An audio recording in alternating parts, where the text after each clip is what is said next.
Thank you for joining me for this episode of the Real ResQ podcast, powered by Vertical Helicast.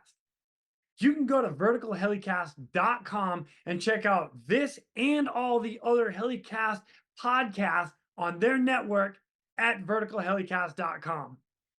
Now, I want to say thank you to the sponsors of this episode of the Real ResQ, and that's Breeze Eastern. They are dedicated to the mission, the world's only dedicated helicopter hoist and winch provider, where nothing is impossible for them. Check them out today at breeze-eastern.com. Anodyne Electronics Manufacturing, leading by design. Avionics and structural health solutions for fixed wing and rotor wing aircrafts. Check them out today at aem-corp.com. And of course, the Real ResQ Store. Go get your podcast gear at therealresqstore.com. Now, coming up next in this episode, we are joined by a guy who's pretty much been doing search and rescue his entire career. Right out of high school, he joined the Canadian Armed Forces. Then when he got out of that, he ended up going smoke jumper, firefighter, then into mountain rescue and ski patrol, then got his paramedic, is now a hoist operator and a rescueman on a helicopter, just to name a few. There's a whole lot more in there. So I'll tell you what, we got stories coming up from this guy. Please welcome our next guest from Canada, Mr. James Dahmer. My name is Jason Quinn. I am United States Coast Guard Rescue Swimmer number 500.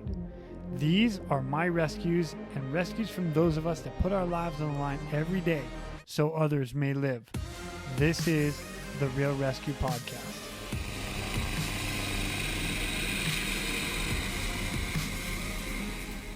Ladies and gentlemen, welcome back to the Real ResQ podcast. I'm pretty stoked about our next guest because him and I actually met down in Anaheim, California at the last HAI Heli Expo. It was a super good time. We're hanging out there. Next thing you know, we're telling stories and whatnot. And he's got like 7 jobs with like all these different responsibilities and everything he does. But we're going to hear all about it with Mr. James Dahmer. What's up, James? Hey, everybody. How's it going? Dude, good to be on here. Yeah, it's about thanks so much time. for having me. Yeah.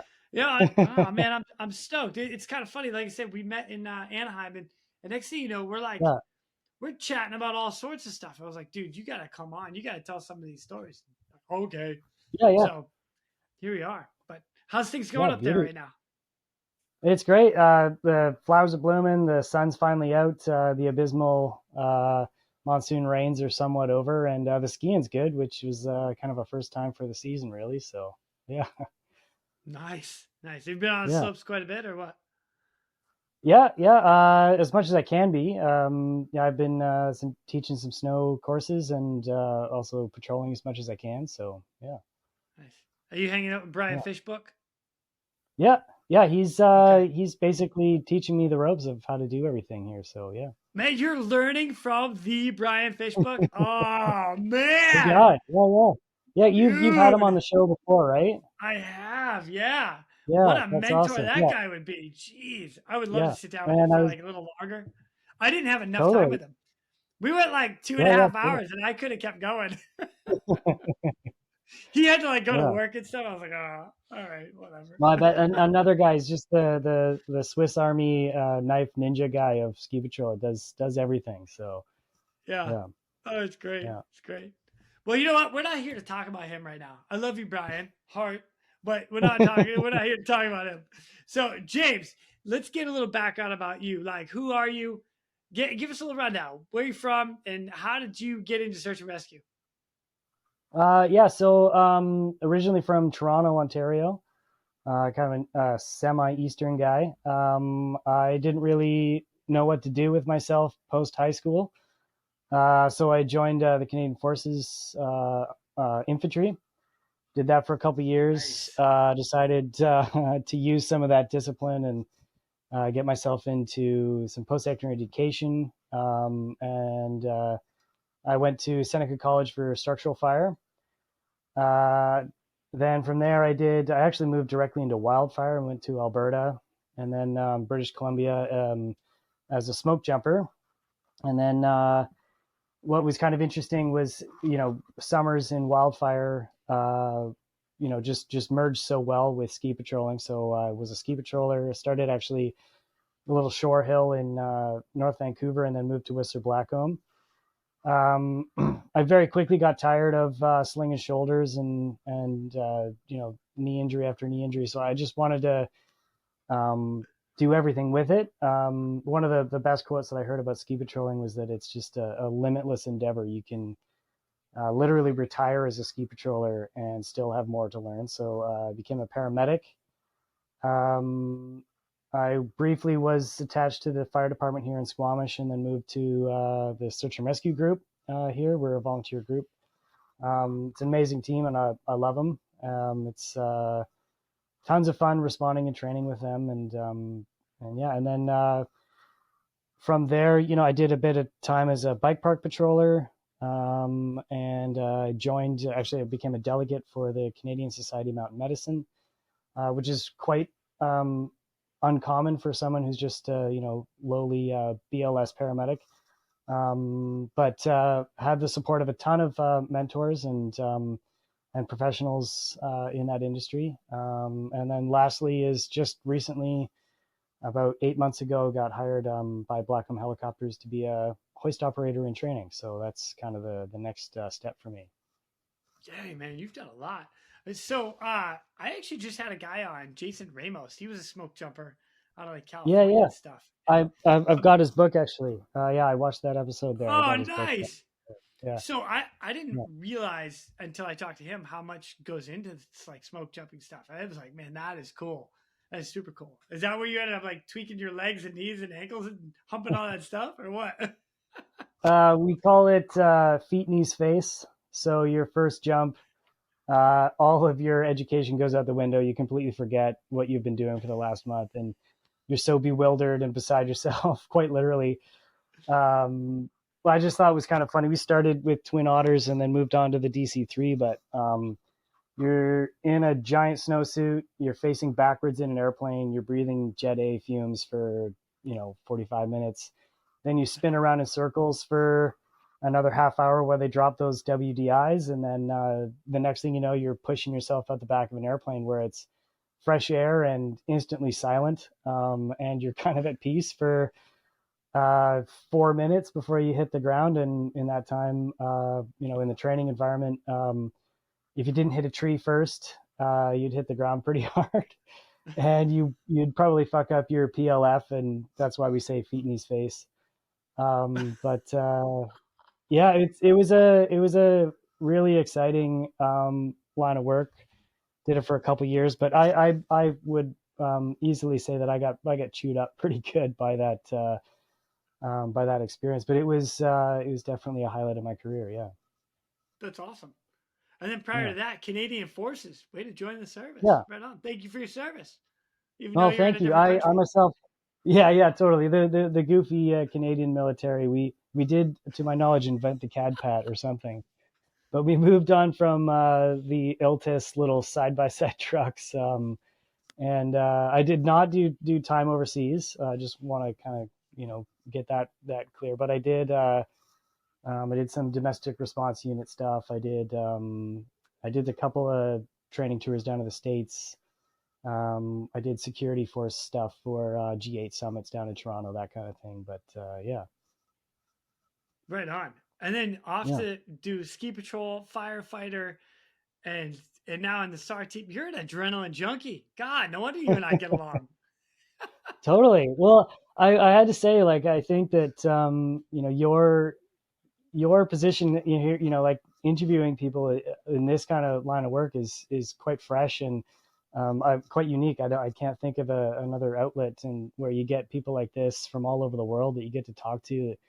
Our stories are quite unique, and I'm just a dime in a dozen. Like all the other individuals that I work with, they've got tons of stories to tell as well. So I'm just humbled to be part of the experience. So.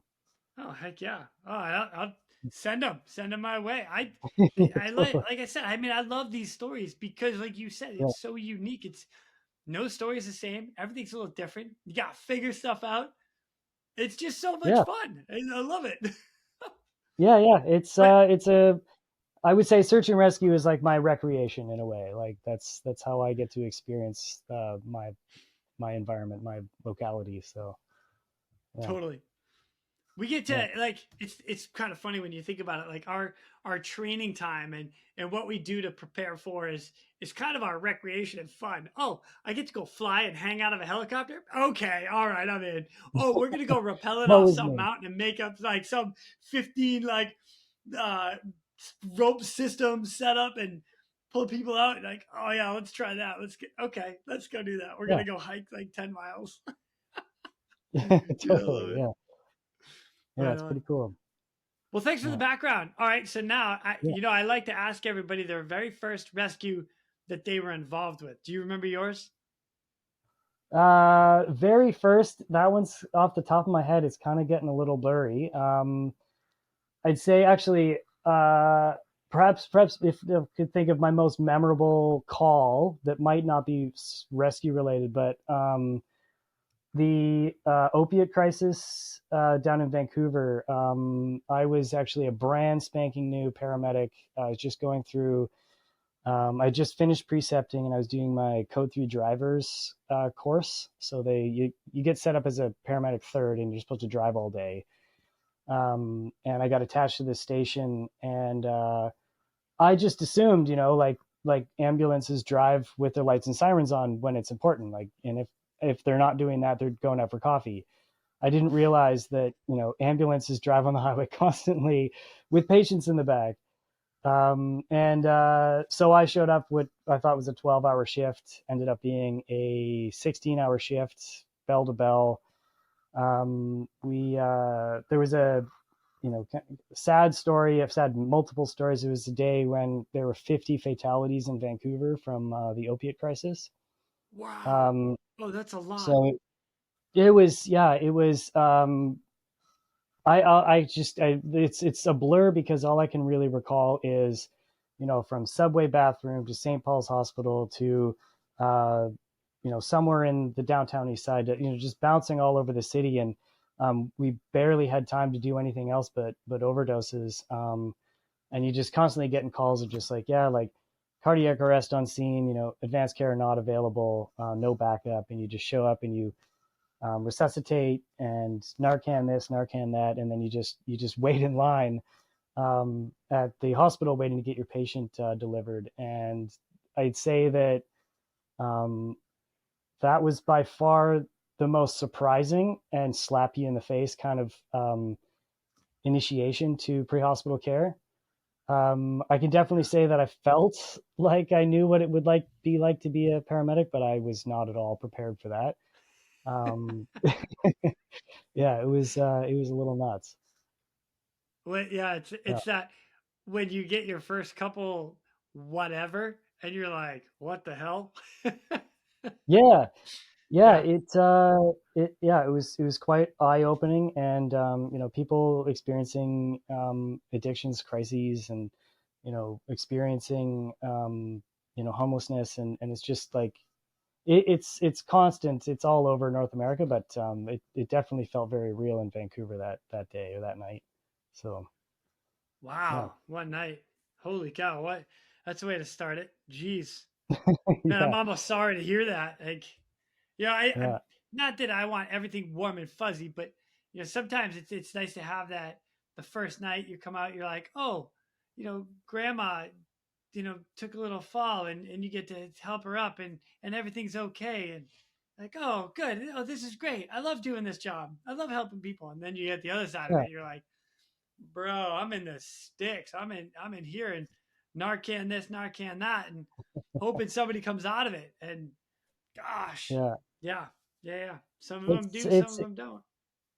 yeah, it's the juxtaposition of it all. Like of a similar evening, the Gobia crisis is a constant thing down in Vancouver, but at some point during COVID, we had another endemic, if you will, of individuals who were feeling unwell from the COVID vaccine, because it gives you the symptoms of having the flu-like symptoms. And so we go from one, affluent part of the neighborhood who's just like, yeah, you had your shot yesterday, you're feeling a little sick, to immediately rushing to another person who's overdosed or has been in a car crash or whatnot. And you're trying to compartmentalize each patient and treat them as individuals and be able to shut your brain off and on, to cater to each one. Certainly, I see it as a job. It's extremely fascinating job to be able to, see the way that people live their lives in such an intimate fashion, in a way that they certainly weren't prepared for us to arrive. Yeah. And to treat them Yeah. in as much of an unbiased way as you possibly can. So yeah. I remember stuff like that when I was going through school and like paramedic school and actually EMT basic school. They were talking about like you're going to somebody's house, like they've called 911. You're going to show up. And now, mind you, like I was in the Coast Guard, so for me it was flying offshore onto a boat or whatever. I wasn't going into somebody's house per Yeah. se, precepting and as you're there. But all of a sudden you're in this like a minute detail of embedded in somebody's life at that moment. So you're walking into a house, it might not be clean. And they're like, I didn't know I was going to have guests. I forgot to clean the living room. And you're like, yes, you did. You totally forgot to clean. Yeah. But you get to them, and as a medical provider, you're they're about to unload like some of their deepest darkest feelings of what's going on with them that they're not they wouldn't share that with just a friend, like Yeah. like, oh yeah, I got this pain, I'm pooping weird, and you're like, I have red stuff coming out of my urine, and you're like, yeah, you're telling me that, and Yeah. we're making notes as medics, but dude, we're not telling a friend that. I'm not telling you that. What? Yeah. Yeah. Yeah. Yeah. Like So the it's whole patient confidentiality. And then that, to your point as well, like one of the things that really stuck out for me in paramedic school was um, my educator was saying, like, if someone calls 911, you're it. So if you show up and your hair's all frazzled and your uniform's untucked and you haven't shined your boots, like those first impressions matter.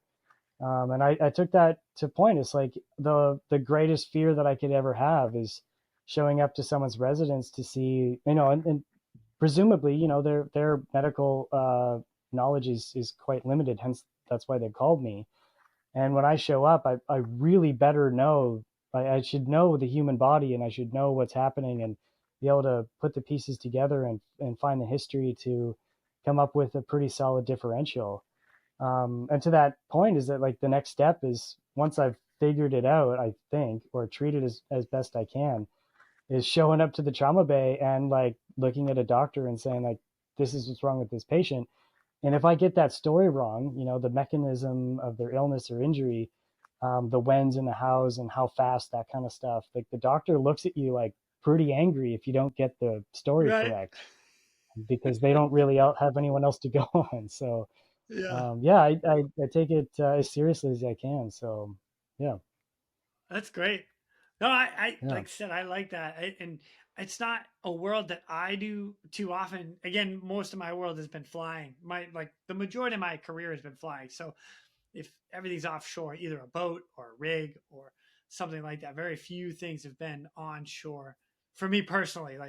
Other than my Yeah. precepting Yeah. time, and but yeah, it's it's a very interesting world that we ride as medics and people that are going Yeah. out for those in distress. But I want to touch Yeah. on one because you have kind of a memorable rescue of a fatal resuscitation in Tantalus Range. So Yeah. what happened there? So here in Squamish, we've got we're formerly known as the second busiest search and rescue team in the province, um, and we've got a number of mountain ranges around us. Uh, what's quite unique, if you're driving north on the highway and you look left, there's the Tantalus Mountain Range, and it's actually separated by a river. So it's not the easiest for people to access. They either fly there or they actually like paddle across the river, and then there's a couple of established trails. Um, all with the best of intentions. It's stunning. It's an absolutely beautiful range out there. I think if I could say anything to people living in the Pacific Northwest overall, is that our mountains are they're not terribly high, but they're extremely treacherous. They kind of instantly turn into a shelf or a cliff. And so you make the wrong step, and those you either get very very lost and cliffed out, or worse. And this individual was just traversing with a friend, and just made the wrong step and slipped and fell down the I would say the west side of the Tantalus Range. So again, it's up there. It's just glaciated terrain where the glaciers no longer exist. So um, lots and lots of rocks and sharp rocks. Probably I'd say like 100 meters or so, inevitably, until this person came to a stop. Um, the writing was relatively on the wall. We've had calls like this before, and it's just like, I mean, it's traumatic, and you hear that the calling party is on the top of the ridge line in order to get cell reception, in order to call us. Further to that is that, we don't have a dedicated helicopter assigned to us at our beckoning call. Like we have to essentially book that stuff in a as rapid a fashion as we can, and we get what we get. And so we flew to this call, and the clock is ticking, and you can just imagine like the likelihood of this person being resuscitatable is relatively low, or significantly low. We did her orbit over the scene, and of course there she was, down in the valley, and we landed and had to scramble up. And this is, again, I should mention, it's still during COVID, so we have our policies and procedures where you got to mask up and gown up, and drag the oxygen and drag the AED and all this stuff up in the mountains. So it kind of looks ridiculous because I'm in this like disposable blue gown. And we Coming get out up of the to this. helicopter. Yeah, well, no, we weren't wearing it in there, but we definitely had to, like, Oh, okay, once we got okay. to like put it on, and it's just like it feels very in opposition to a rushed environment in that case. Like, on the street normally you'd have a firefighter that like ties you up on the back, whatever. But and it's weird actually. I guess it's important in a way to smile about a story like this, just, because that's kind of part of the decompression process. But anyways, we get there, and I mean, it had easily been 45 minutes, I think, till we finally got to her. And we had no indications of, if she was deceased, but the mechanism to me was pretty telling. Um, the unfortunate thing, I think, for myself and the other responders was that of all things, there was a bystander there. Never caught his name, no idea, who he was or whatnot, but he was sitting right beside her.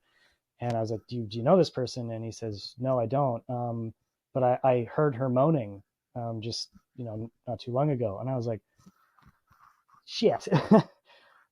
So we, because of that information, we went into full resuscitation mode. And the writing's on the wall. We knew where this was going, but, you have to try everything. And I know the percentages are slim, but they're not zero.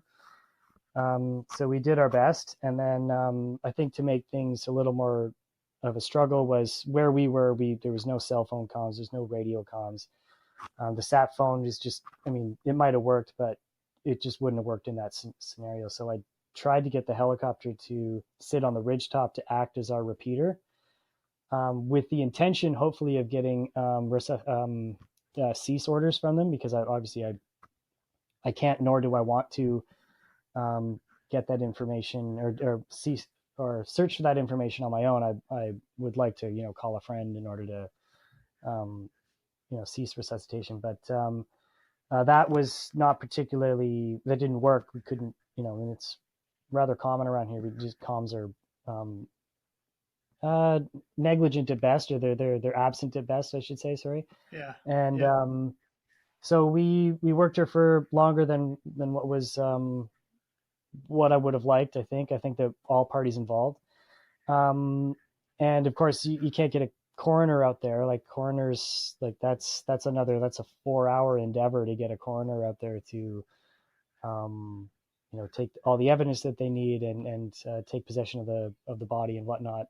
And then, again, I think that the bright light at the end of the tunnel for this one was the RCMP, our federal police agency, was happened to be in the area and had heard our call, and they were able to take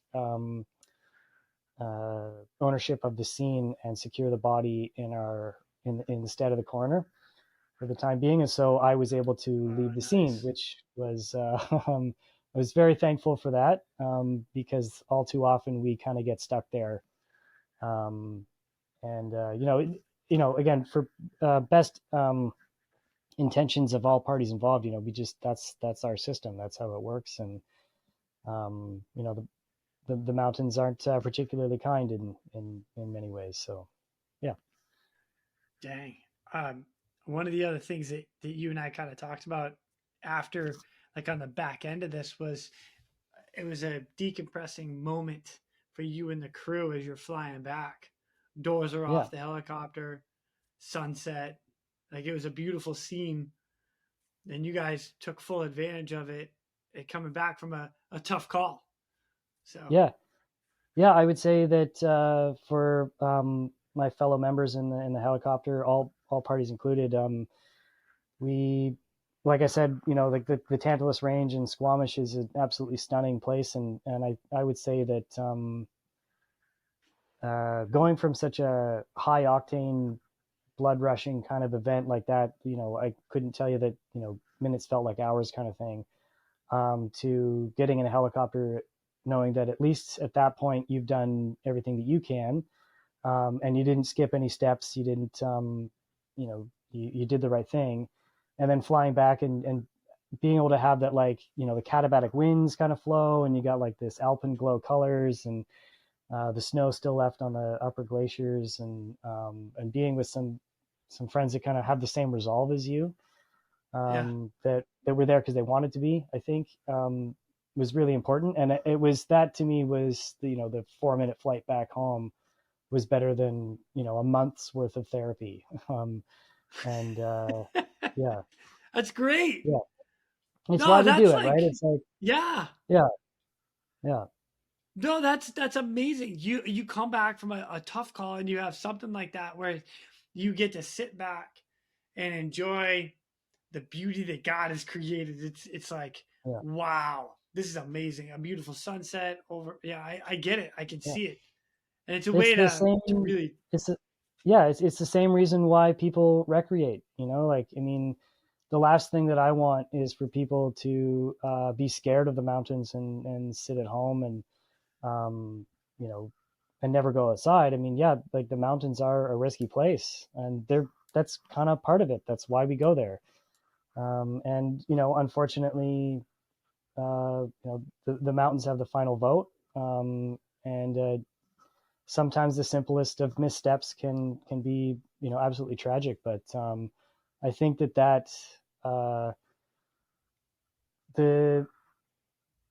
it's part of the drive that makes us go there. Yeah, it's a little bit dangerous, but it keeps us fit. It keeps us outdoors, gets the fresh air going. It adds so much value to our lives. That's why we do it. Yeah. Yeah. Man, good for you, man. Thanks for sharing that one. And actually, I'm going to go to another one, because speaking of resuscitation, you guys, you had a rescue where you actually had to resuscitate somebody while you were on a long line, like a short haul transfer. We're going to divert real quick to thank our sponsors. Anodyne Electronics Manufacturing, a leading manufacturer of trusted special mission avionics for law enforcement, aerial firefighting, and utility operators. Visit www.aem-corp.com and learn how AEM's digital communication and loudspeaker systems, avionics consoles, radios, and specialty audio products can support your most demanding missions. Okay, so I want to paint this picture a little bit more because Yeah. so longline is a line that's connected to the bottom of the helicopter, usually by a cargo hook. Some of them there's 2 cargo hooks, and some of them have a cargo hook with a belly band that goes around the inside. But either way, you connect this big long rope from the dead center middle of the helicopter, and you hang it anywhere between 50, 70, 80, 100 feet below the aircraft. And there is where you hang until you go from point A to point B. You're just 100 feet below the aircraft. I'm going to use 100 feet because that's what we're going to use today.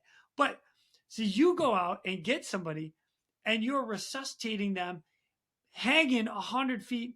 Can I call it 100 feet? Sure. Yeah. To be honest, okay. I can't recall. All right, cool. Yeah. We're going to go 100 feet. Yeah, yeah. So you're hanging 100 feet great. below the aircraft. Yeah. Resuscitating, doing chest compressions, breathing techniques while you're flying from point A to point B. Bro, what happened? So the call comes in. I'm at work. I'm ski patrolling, and it's a beautiful sunny. It's a very cold day. It's probably minus 20-ish out. We've got minus 20 Celsius or Fahrenheit? 20. Sorry, Celsius. We're up here in goofy Canada. Yeah. Okay, that's really cold. Oh my sure. gosh. I guess that's what's double and add 32 or something it is, but yeah, something like that. Yeah, so it was an otherwise quiet day, but then the radio just goes nuts. There's a patroller who's off duty, and she's skinning up to the peak of Blackcomb, and there's CPR happening on this guy, and he's a relatively young male. And my ears kind of prick up because we have this new, we have a rather vigorous medical program on Worcester Blackcomb that is spearheaded by our doctor program, and it's relatively complicated, but whatnot. And we have an autopulse, a Zoll autopulse on the ski hill. And so this call comes in, and I hear like skinning up the track, collapses into cardiac arrest, young male, non-traumatic, in the mountains. And the autopulse is not designed to be used in the field. It's designed to be used in hospitals, but we're kind of developing this trial program to see if it's warranted to be used in the field. And I was like, this is a top-notch opportunity to get a save in the mountains and get some research done to be like, this device can save lives. So we staged down, we call it the Chocolate Factory. We load up the helicopter. I've got a physician with me. He's with North Shore Rescue. And the two of us fly up to the top of Blackcomb Peak, and we're inside the helicopter at this point. We've got everything that the helicopter could take that isn't a human body. So we've got the autopulse, we've got doctor's packs, we've got intraosseous, we've got spine boards, all the nines. We have to hover exit onto the peak, grab as much gear as we can, and then quite literally down climb into the slope, toss our skis in, and then ski to the scene where, again, relatively effective CPR is ongoing. And again, this all sounds really positive. So we reposition the guy, we get all hands on deck, another load of ski patrollers show up. We throw everything at this guy, everything you can imagine. And we do quality CPR, we transfer the autopulse, we shove a new battery in the autopulse. He's intubated. We're giving him fluids and medication through his IO and his kneecap. Shove him into our aerial rescue platform, and then the helicopter goes back and gets re-rigged for this short haul, which then comes in and picks me and another Gavin Reed. I think you've had him on the show as well. Nope, not yet. Oh, well, you got to get him on for sure. He'd love it. Let's go. Okay. Yeah. Another ski patrol. Yeah. Okay. Good friend of Brian Fishbrook as well. So the two of us pick this guy up, and we go for a flight. Now, in this case, so the autopulse is running, so you've got this machine that's providing compressions down at your knees. You can just feel this machine pumping his chest. And then I forgot to put proper gloves on. I've just got my surgical gloves on and whatnot. And we're flying. We fly For the to the record, it's south. minus 20 degrees and you've got rubber gloves on. That's it. Yeah. Well, Oh my God, dude. yeah, My fingers are turning white just thinking about it. you get Bro. used to it over time. We fly to the south, and then we fly, around. We fly right over top of Seventh Heaven Chair, and then back to the staging area. And everything worked really well. The autopulse did its job. I'm ventilating this guy to the point where not to get too graphic, but the fluids that had now backed up into the BVM has started to solidify because it's cold. So what had become effective ventilation started to wane a little bit. So we had to reset once we got back onto ground, and then we had to de-rig that helicopter and then re-rig it again and then fly it to the Whistler Healthcare Center.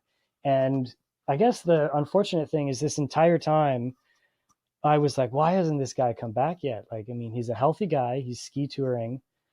There's no trauma, sudden cardiac arrest, good effective compressions. He's received, full ATLS treatment and a rapid transport to one of the best, like a highly skilled hospital in Whistler. And we haven't gotten pulses back. And the unfortunate thing is he had an aortic stenosis. So there was unfortunately not much that could be done unless I presume he landed into a cardiac surgery ward the minute that the injury happened. So we didn't really have much of an opportunity to win with him, which again, catastrophic and unfortunate. And the entire time I was just kind of really wishing that this was supposed to be a save. It in my mind, this was the perfect situation to make a change. But you don't really get to choose these things. Right. Yeah. Wow, man. James, that's wow. I'm gonna ask a couple more questions about it because again, I'm thinking Yeah. minus 20 degrees. It like well below freezing.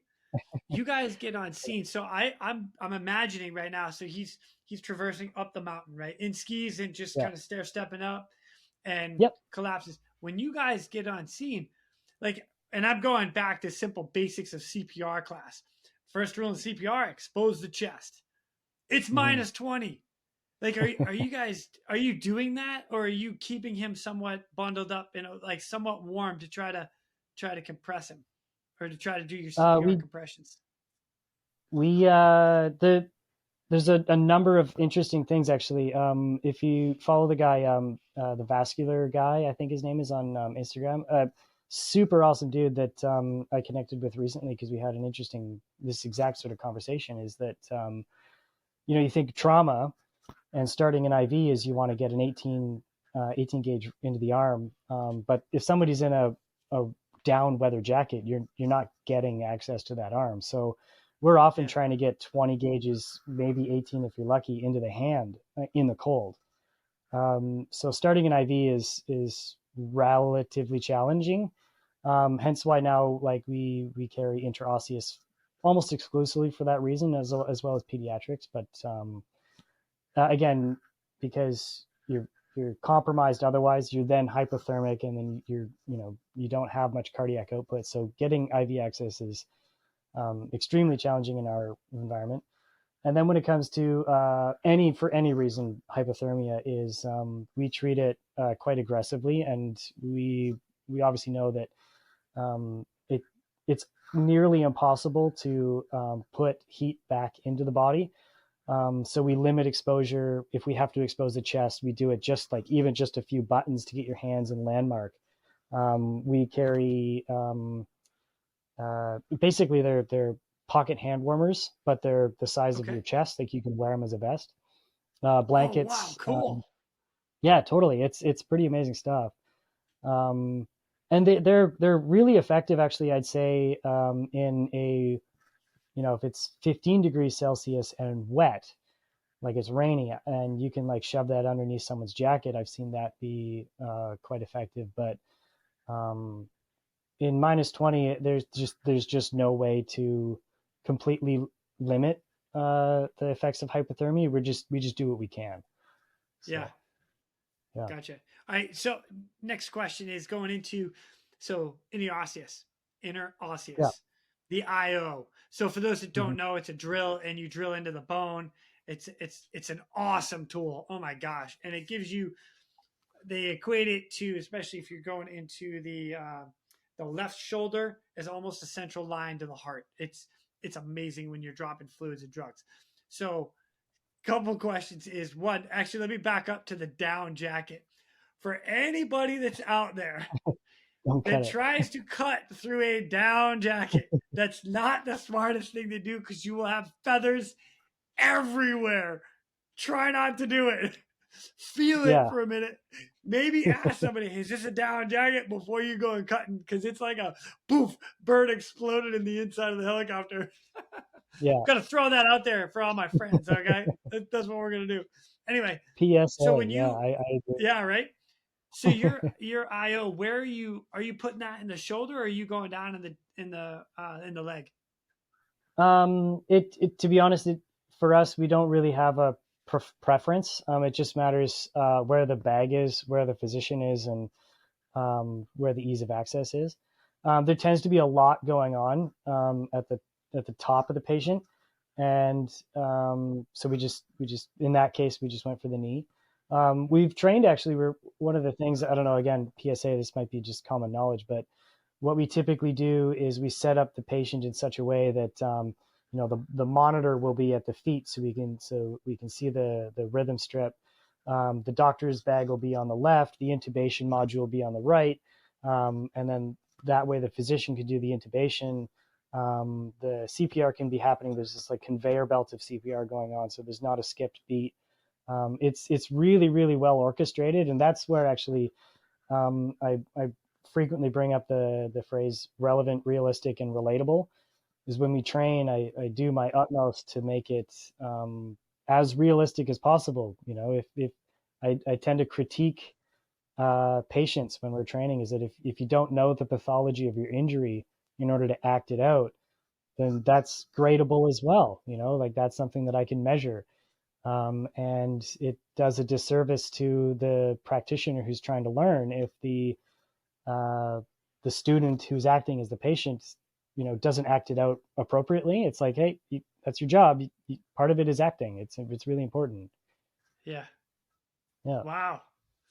Dang, man. Yeah. And then one more question. And the reason I'm asking this is because Brian had brought it up with a rescue that he responded to on the mountain. Is when you're in negative 20-degree weather, like how do you keep the IV from freezing? Because all right, so and I say IV, you've gotten the IO. So you've Yeah. drilled into the bone, you've connected your fluid, and you're starting to drop fluids in, but how do you keep it from freezing? Lots of creativity. I've seen there's medics out there that are actually That's what we do. Be creative. totally. Do what you got to do in the Yeah. field. I'm just saying. It's stuff that like you can't, like, there's no school, unfortunately. I mean, I'd love to like run a school that could, like, all these tips and tricks of the trade, but to my knowledge, I mean, unless you do like a TCCC course in the winter. But there are, in terms of medications, like there's a friend of mine who keeps the BD screw top, and it actually sits on a carabiner, so you can take your medication, you can push it, you can take a different medication and push that one, and then you screw it back into this carabiner and you shove that under your jacket so that your meds stay warm. You can also then clip that carabiner to the line, and then and it's all color coordinated, so you can like make sure you're pushing the right med at the right time, that kind of stuff. Wow. Yeah, thanks. The other thing we do as a typical thing is we'll aggressively warm whatever fluid or the IV site itself. So it's not uncommon for me to take like a saline bag or the IV line itself and just wrap it and encase it in a hot pack, because Good idea. totally. And like this, all of this stuff applies. I mean, you take a patient out of the ocean and it's plus, what's the equivalent of 20? Let's say that's 70 Fahrenheit in your environment. But that person is septic or they're in shock or whatnot. Like they're compromised anyways. They're going to be hypothermic. So treating it aggressively is very little different from being in -20 in the mountains. So yeah, like we wrap the physical IV lines in hot packs because it'll never come out of that too hot to burn your patient. Right. I mean, you're kind of almost doing it too well if that's the case. Yeah, You're doing it too well. yeah, True.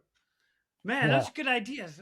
That's pretty cool. Like, it's not a world I'm in currently. So I mean, I remember being in Alaska and being super cold with stuff, but I never had to deal with IVs and fluid resuscitation up in Alaska. I was only an EMT basic at the time, so for us it was O2, load and go. If they need sugar, yeah, give them some glucose. All right. So I'm totally. exaggerating with that, Yeah, but that was kind of the basics. Like it was O2 to go. That was kind of the running joke. O2 and go. Let's go. So, yeah. but You anyway, just you keep cool. the flame alight, right? Like you more oxygen, more sugar. You just burn the flame a little brighter, Yep. and that's treatment itself. As is, transport itself is also treatment. It's a form of treatment. So Yeah. yeah, One of the big things that we had to do in Alaska, specifically Alaska, was make sure that we had like a uh, some sort of hypothermia bag where you could get it. And we actually had a hose that connected to um, the the heater in the aircraft, like the heater vent, and yeah, it would blow the warm air right into the bag to help rewarm them. So little things. yeah, Again, ingenuity. You gotta think outside the box and like figure it yeah. out. How do you do it? Well, Our this is one way you can do it.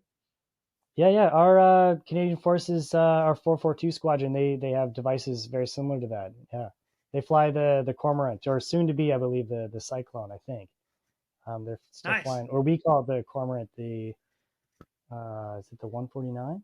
I think. Um, yeah, big helicopter. A lot bigger Big, than the big, ones big. I Dual hoist, yeah, one on side of the other. It's a big yeah, helicopter. I know that. yeah.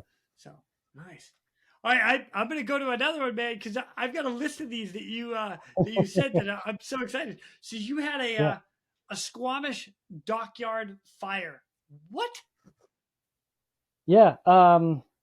So Real quick, this wait. was Is this when you yeah. were in the So go ahead. fire department? This is fire department. Yeah, this Okay. is Squamish See, Fire. again, you Yeah. have like 13 different roles. And every time I say that number, I'm going to exaggerate a little bit more because I think the first time I said it was 7. Now we're at 13. I got 13 different roles. Many are just The like fish is one getting hat. bigger. Come on, James. It's getting bigger. Just I wear a different hat. Almost it seems every 6 or so hours, I think. But so this actually, I was playing softball at the time. I was on a beer league softball team, and I was second up. So the company A was first on the pager, and I'm in downtown Squamish, and I see this like puff of black smoke coming out near the shoreline, and I was like, oh, that's weird. I'm probably going to get a fire call in a minute, and basically called the shot there, and so I beetle over to Fire Hall 1, and the only truck that's left is the rescue truck, and it's me and this other guy, and we're also like at this point, I think I'd been on Squamish Fire for maybe a year, as had he. And so we just hopped in this truck and we just met everybody else there, and the fire was only just getting started. Um, and what had happened was, so it's by Dockyards, it's like the railway meets the ocean, and then a bunch of shipping container ships show up, and then they get loaded. And the docks themselves are made out of wood and creosote and asphalt. So I couldn't tell you what actually started the fire, but when you burn that kind of stuff, it doesn't go out. Like I'm pretty sure 90% of this fire just kind of went out on its own. Had no idea that we were there. But Wow. we get there, and it's still just like the flames are starting to lap up. The ocean's down here, and then the docks are there, and it's just starting to lap up. And someone mentions, just probably now at this point, 2 ambulances, a couple of cop cars, and like the entire arsenal of Squamish Fire is on scene. And someone mentions like, hey, like we don't actually know where this fire originated, where it's coming from. Like we could be standing on a chunk of asphalt that is burning beneath us, so we should probably peel back. So we restaged further towards the shoreline, and came up with a different plan. And what I remember was we took our reserve fire trucks, I think at the time, and they were brought out to scene, and they were used as monitors. So they would like be driven to scene, hooked up to the hydrant, and then just their nozzle would just shoot right at the flames. And I remember it took a little while for the pump to kind of like build up to pressure, and so you're seeing this like full wall of flames travel up into the sky. You completely lost sight of the skyline, and then this little fire truck show up, and just like it starts off with a tiny little stream. It's like I don't think that's gonna be it. I don't think that's gonna get the job done. Bringing a We garden had hose to a house fire. Game on! totally. We had a couple of interesting things. We did mutual aid so Whistler Fire came down, and then Vancouver Fire had all of their fireboats show up. So they beetled up the Howe Sound to us. And what we would do is we'd set our mobile pumps up in the ocean to draw the water up, and then we would go up or kind of underneath the docks and shoot up into the dock itself. And every now and then you could see the Vancouver fireboat just like on the other side shooting at us. And so we just did that for 3 days straight, I think, until we kind of got it to simmer. But it just burnt. Oh my God. Yeah, Wow. it was yeah. That was the Squamish Docks fire. I want to say that was 2014 as a guess. Yeah. Oh my gosh. That's a big fire. That's burning for a long time. The winds typically flow. Let me think here. In the summer, the winds typically flow southward, but in the evenings, anything can happen, and they spun around, and then this like giant puff of smoke then kind of enveloped all of Squamish. And there were some concerns because again, it's burning asphalt and creosote, like it's about as toxic as it gets. So yeah, it was definitely a memorable one. Jeez, man. Well, thanks for sharing that one, James. I appreciate that one for sure. Yeah. All right, I'm gonna go to another one because you have another one that stands out to you of a guy that has like a half torso laceration. What? Yeah. Actually, this would be great for as a tip. This one kind of struck me as what you can do with what you got.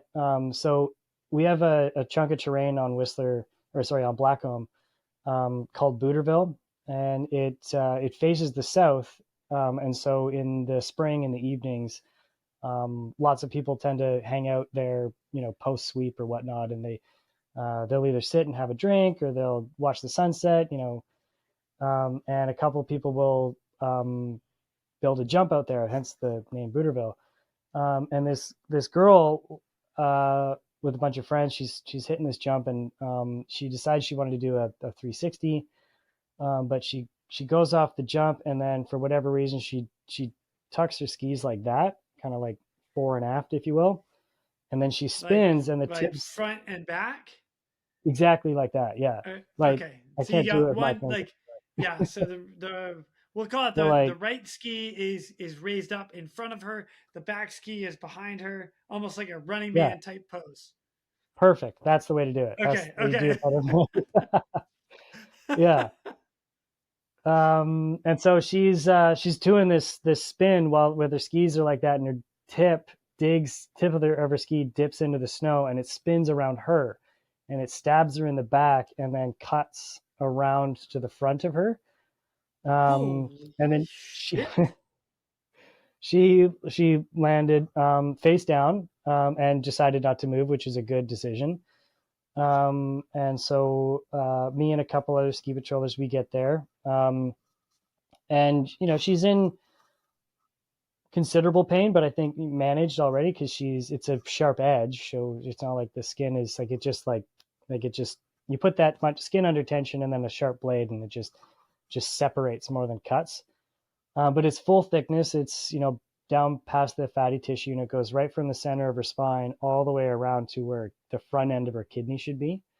And it's just like Wow. probably that thick, deep, and then like the Like adipose what you're tissue talking then. open like 3 or 4 inches Oh, probably, gap. yeah, I'd say, yeah. Um, yeah, Wow. and the fatty tissue starts to like kind of cauliflower out, and then the blood just pools in there. Like, so it wasn't like arterial bleed, which is good, but this girl's going for surgery. And the whole time we're there, we're just like, I mean, she was a candidate for TXA. We withheld that. I didn't think she actually needed it. But TXA? Sorry, remind me what that is again. tranexamic acid, the Okay. antifibrinolytic. Sorry, too many syllables, but yeah. No, you're good. I Um, just want to make sure I'm on the yeah, same page with you.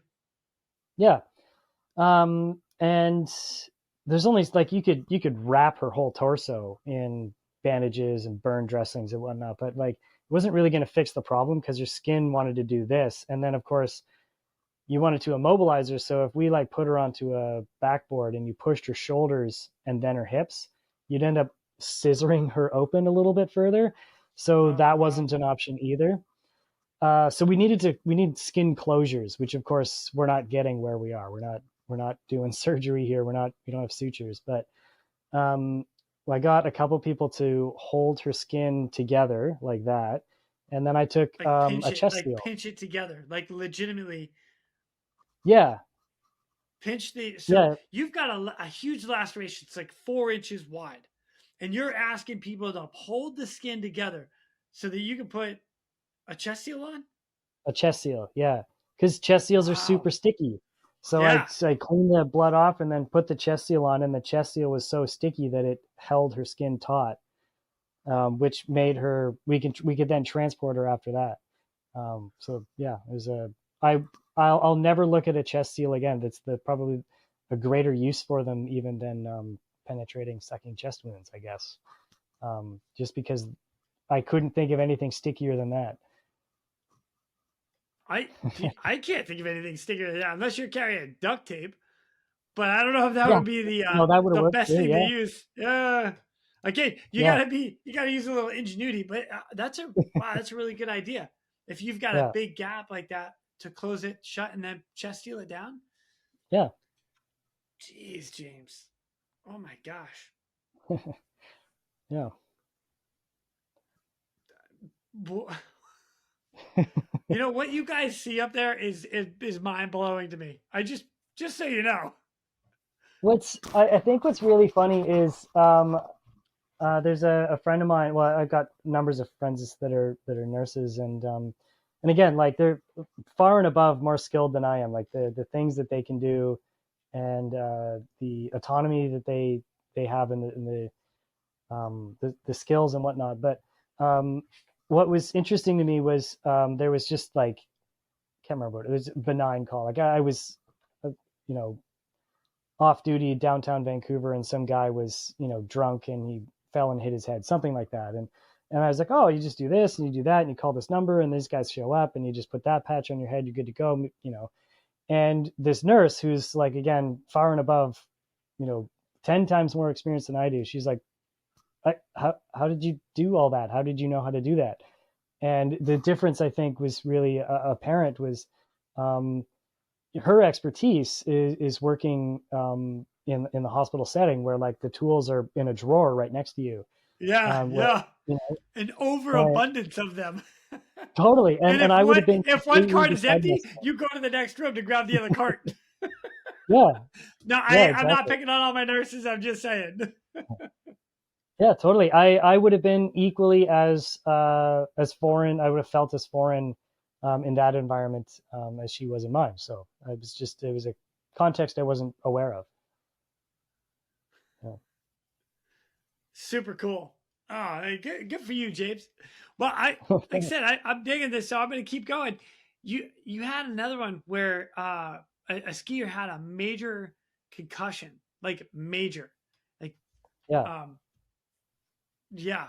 What happened with that one? So this one, super interesting. I'm very fortunate to have experienced this call. This one, it's got a good story. to it is we have a chunk of terrain called the Spanky's Ladder, if you're familiar with it, and the bowls on the side there. And I was actually heading up there to sweep the bowls, so there shouldn't effectively be anybody in there. You just go ski it, call it clear, you're done.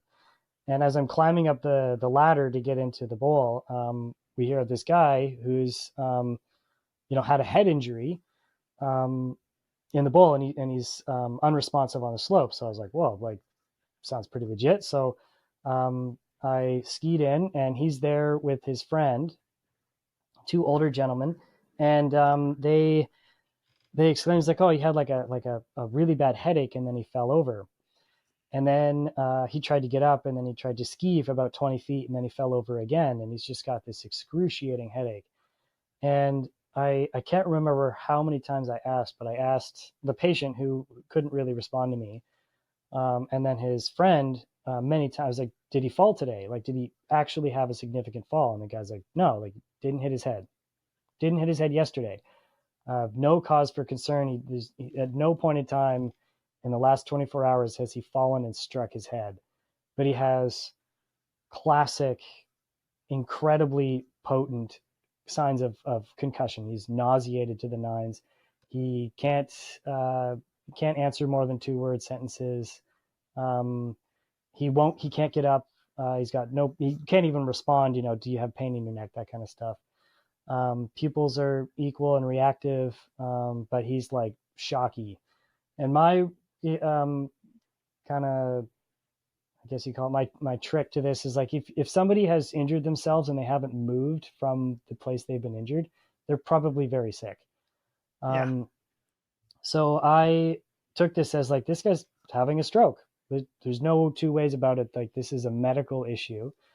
So I called that over the radio, and we got everything coming for us. What was the again, super fortunate. Like, we had an extremely talented physician on the hill. He's trying not to give too many names, I guess. He's on the board of the Canadian Society of Mountain Medicine, and him and I, we got in underneath this bothy, another stellar treatment for hypothermia management in the weather, the cold weather. So the only treatment we can really do for this guy is presume that it's a stroke, treat his blood pressure, because if you manage his blood pressure, you limit the effects of the stroke. So how do you do that? But with morphine. And so we basically do because it's the side effect. I'm not trying to, like, belittle or mansplain this away, I guess, because you guys all know this stuff. But no, hey, there are people here that are EMT basics and or just first responders. So go into detail. I'm good with it. Okay, like, perfect. Let it ride. Totally. So, like, morphine is, like, the downside of morphine is that it has cardiovascular and cardiorespiratory effects. It depreciates your drive. But in this particular patient, giving him morphine we specifically wanted those side effects. We were not there to really treat pain, although he was in considerable discomfort. But we would take a blood pressure reading, read that it's high, and the higher it is, the more pressure is going into his skull, which is, compressing his brain, which is causing the stroke symptoms. So if we can depress his cardiac output to safe levels, we could manage his blood pressure, which limits the effects of the stroke. So we take a blood pressure, we titrate with morphine, take a blood pressure, titrate with morphine. We did that, I have to say, at least a dozen times, like push and test till we get into a happy medium. And then, well, I guess as happy as it gets. And then the only option, yeah, totally. And the only way to get out of there was by helicopter. And again, this was not a short haul. And I mean, it could have been. We certainly warranted longline rescue, but we were able to land the helicopter kind of a toe in the snow, and he was able to shut down there. But I've got a photo of that landing.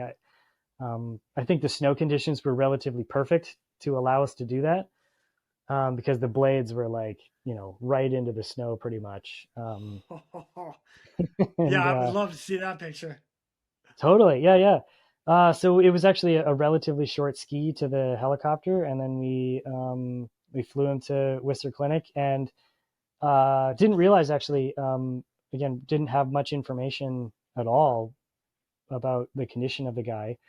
We found out later, aside from that, just like subarachnoid hemorrhage. So we got most of our diagnosis correct. It was sudden and it was extreme. Like this guy was getting his skull drilled down in Vancouver to save his life. Oh my gosh. Totally, yeah. And Wow. he just recently reached out. He said he'd been trying to get a hold of us for at least a year. And it's probably an excellent opportunity to plug.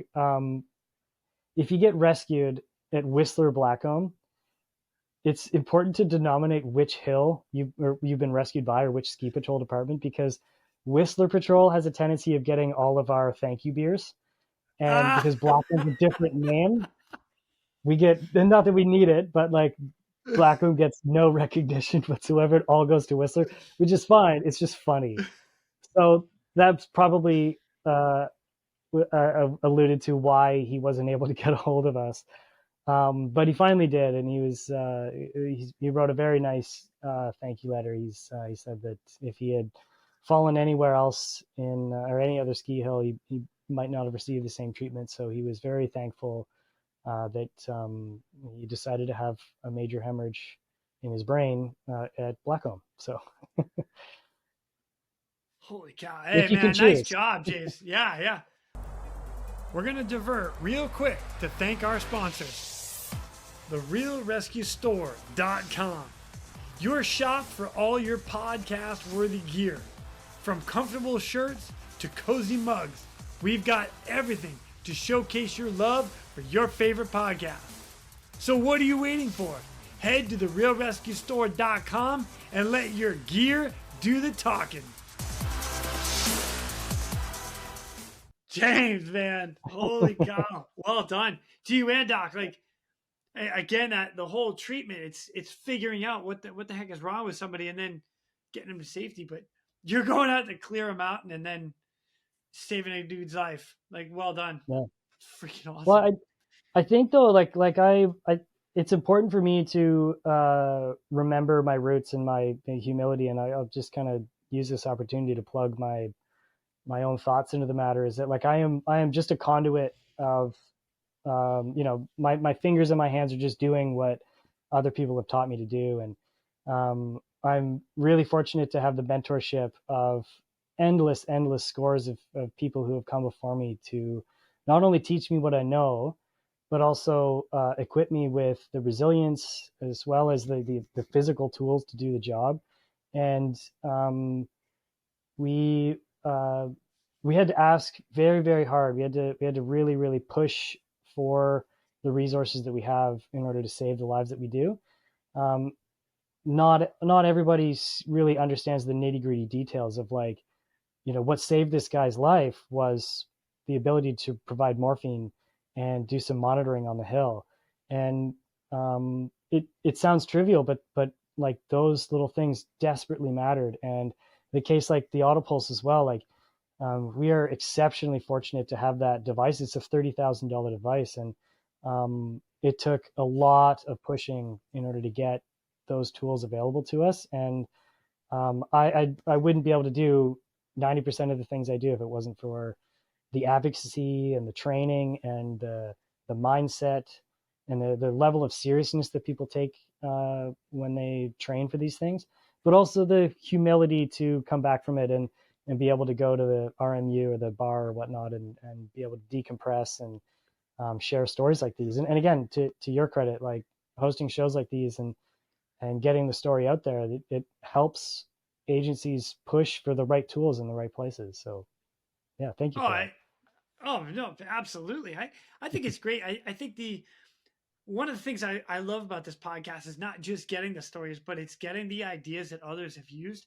Again, there's no rescue that I've ever been on that's ever been the same, but I can take tools from, somebody else and bring it over here. And I had an amazing compliment, and I'm drawing a mind blank at who it was from, but I was humbled, and they were giving a presentation at Goodrich. And one of the things they said is like, oh, we listened to Jason's podcast and now we're doing this. in their training. And I'm like, oh my gosh, it's amazing. And it's cool because you're listening to somebody else and what they do, and you're like, hey, we could do that. That's a good idea. Let's try that. And then the other side of it is like, man, that will absolutely not work for us because of X, Y, and Z. It's Yeah. negative 20. That doesn't work for us in the desert type thing. You know, like whatever. So I need ice packs and not like heat packs. Yeah.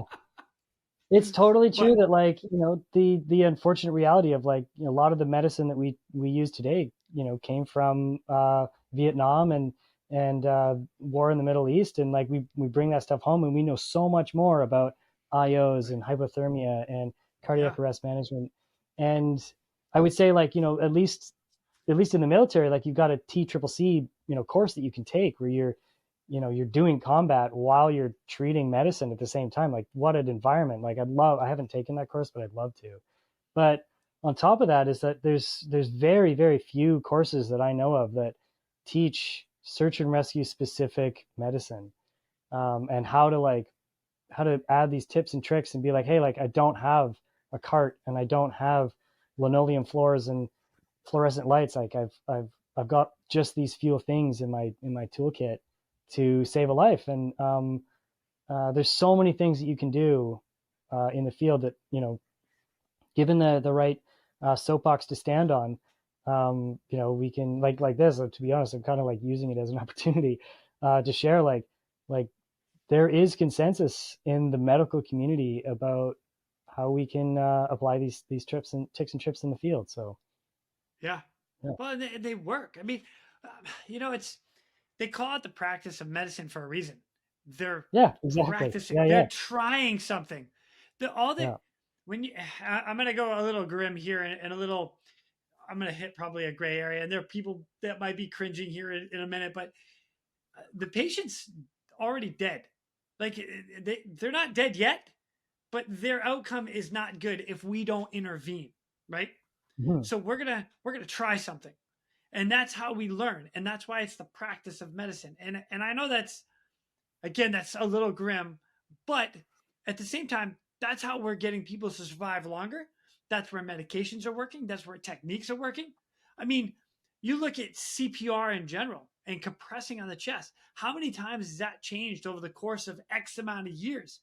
And you go back to the very first dude that's like, hey man, I can push on a chest and move blood through the body.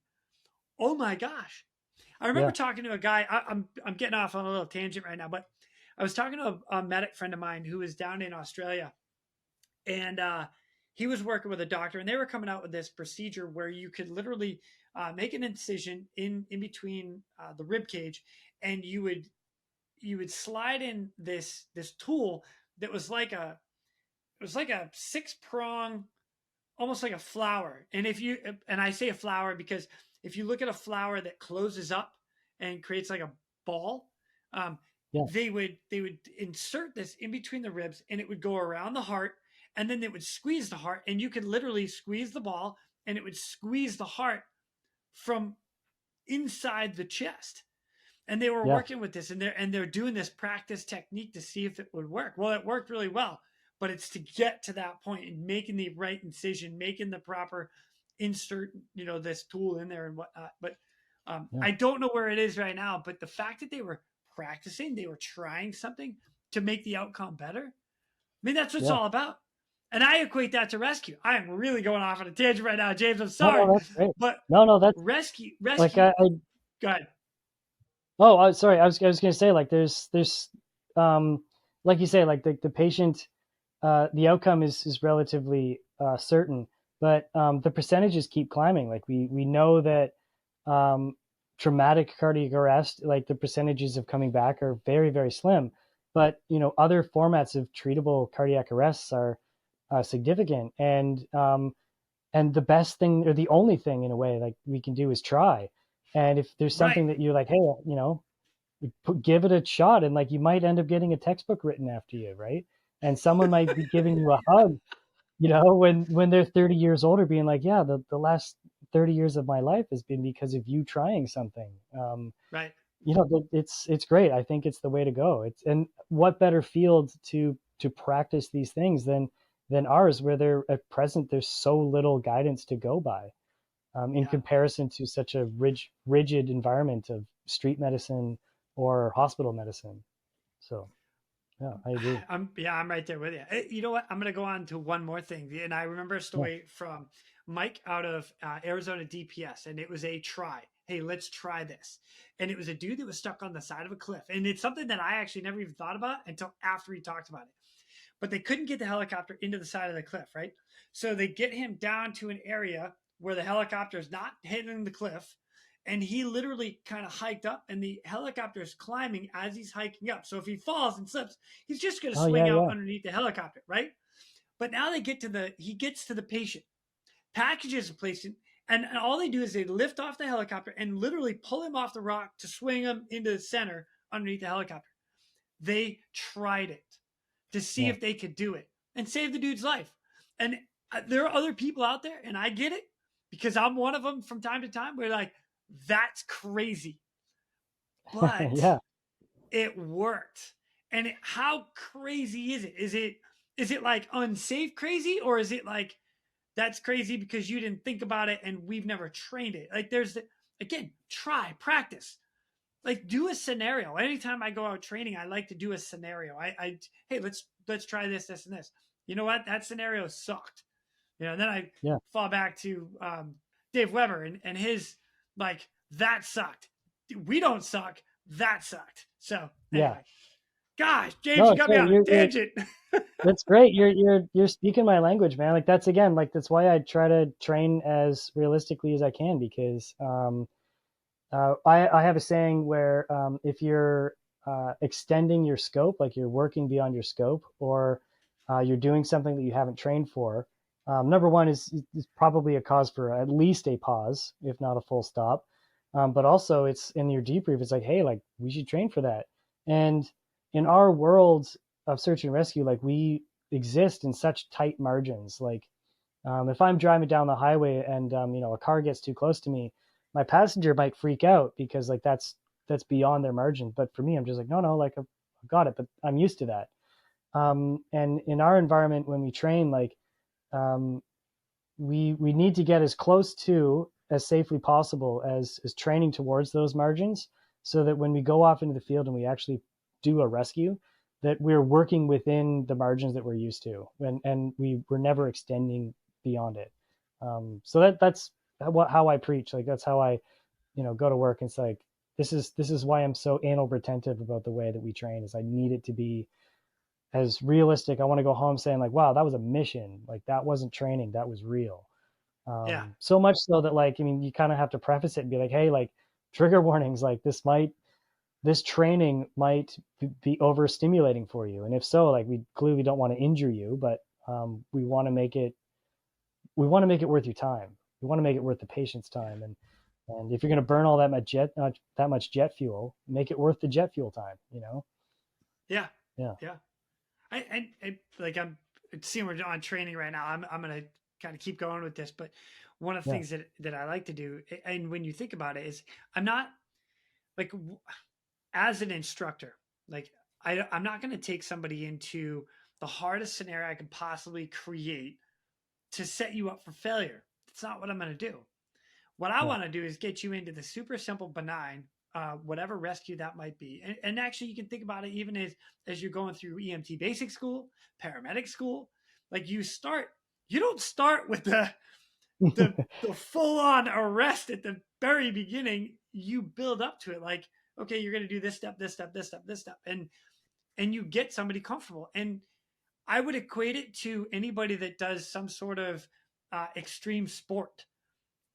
If you don't go out and all of a sudden drive a car at 200 miles an hour the first time you're behind the wheel, you get out and you're ease on the gas, ease on the brake. You have to get comfortable, and then you can start speeding up, and then you can start doing things that are a little more extreme.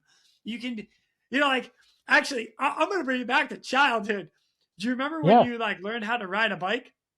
And the first thing you want to do is jump something, and we're building ramps in our yard. For me, definitely did that. Yeah, right. But Yeah. And that was me growing up. Like, oh, let's build the jump here, or hey, we're gonna build a rope swing to go out over the water. And then all of a sudden, you're building the rope swing up to a platform that's like 10 feet off the ground, and trying to get like 20 feet off the water.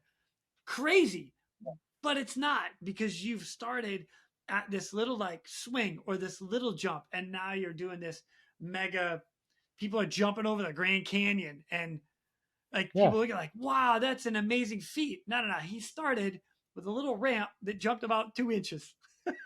It's like I would say with smoke jumping, like the thing that really gets you, like when I first got on with the smoke jumping team, they were like, "Oh, you guys don't actually jump, do you? Like that's crazy. You guys don't jump onto fires."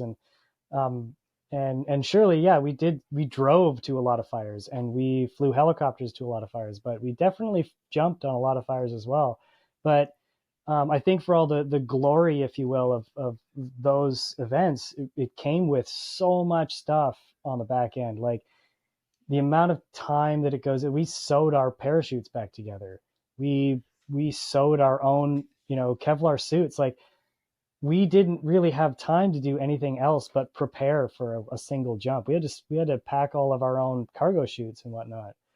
Um, and so I think a happy medium between, like really intensive training and also like really progressive training. I always say, um, don't build your castle on a foundation of sand, and use constructive exposure. So any opportunity, like I say, like the best indication of mentorship for me is somebody who's able to like grab a rookie or someone who's relatively new in the business, be like, hey, like the scene is relatively controlled now. Why don't you come on in here? And it'd be really good if you're comfortable with it. Push on the chest, or do this thing, or do something that pushes your envelope a little bit. Obviously, certainly don't want to injure anybody unnecessarily. We don't want to put somebody into an unsafe scene, but we're doing people a serious disservice if the first scenario that they got to was 50 fatalities in downtown Vancouver, and that's their first day on the job. Like, I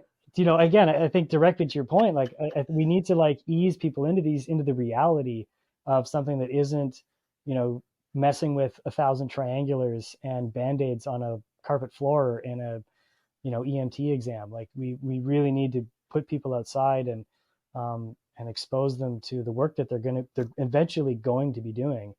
And so I think that is probably the greatest test of a real true mentor, somebody who really wants to not just maintain the skill sets of their peers, but they actually want to like progress it so that the team as a unit grows in what they can provide and what sort of care they can give, and how familiar they are with the tools that they've been given, as opposed to just showing up, do their 10 years and get nowhere. Like they there's this glass ceiling above them of the underwater ninja knife fighters that do all the glory work. And then a lot of people are there like looking up and being like, man, like I'll never get to do that thing. That's so cool. Um, and then again, it also brings back to the point, like uh, some of the things that I've missed the most about search and rescue is the technical ground pounding stuff. Like here in Squamish, we've got like incredibly technical terrain, and all too often our air operations team, like we just drive to the airport, wait for the call, maybe get stood down and go home, or we hop on the helicopter, we go do our rescue and we come back. But at the end of the day, like you're just hooking up a carabiner and going. But the people who really did the work was the ones who were, sweating in their Swiftwater dry suits, or, are actually hanging precariously off the Squamish Chief. Like it's legit. And I honestly miss it. And I think that, it's kind of a bit of the downside about being on the air ops side of the work is, you kind of miss out on the patient care and the problem solving of bolting in anchors and redirects and force limitation and all that stuff. Like those sorts of things start to stagnate, right? So Yeah. Well, it's kind of funny you mentioned that, because you and I were talking about it earlier. Like, you love being on the helicopter, but you'd almost rather be on the ground party than be in the helicopter crew because of that. You get to spend so much more time figuring out dropping ropes, and I'm like, but you're on the Yeah. helicopter. You're like, ah. Totally. It's great. Don't get me wrong. Like I absolutely adore it. Like, I mean, that's where my career has gone. And I've always, like, I was in air cadets when I was a tiny kid, and I wanted to be a pilot. Like I always knew I was going to be in air operations in some form. But now that, I'm just squeaking my way in, it's kind of lonely, to be totally honest. Not a lot of people understand what I do. And here in Canada, I'm pulling this directly out of my ass, but there's probably 30 pilots for every hoist operator, probably more. And not very many people know what it's like to, there's a lot of responsibility. You got to know exactly what's going to happen to that helicopter if you orientate the wrong way, or your transition in or out is wrong, or your speeds are too fast, those kinds of things. And it is, again, just like smoke jumping, like there's so much stuff goes on in the background. The veneer of it all happens, the meat and potatoes and the studying and the research and, all that kind of stuff. So.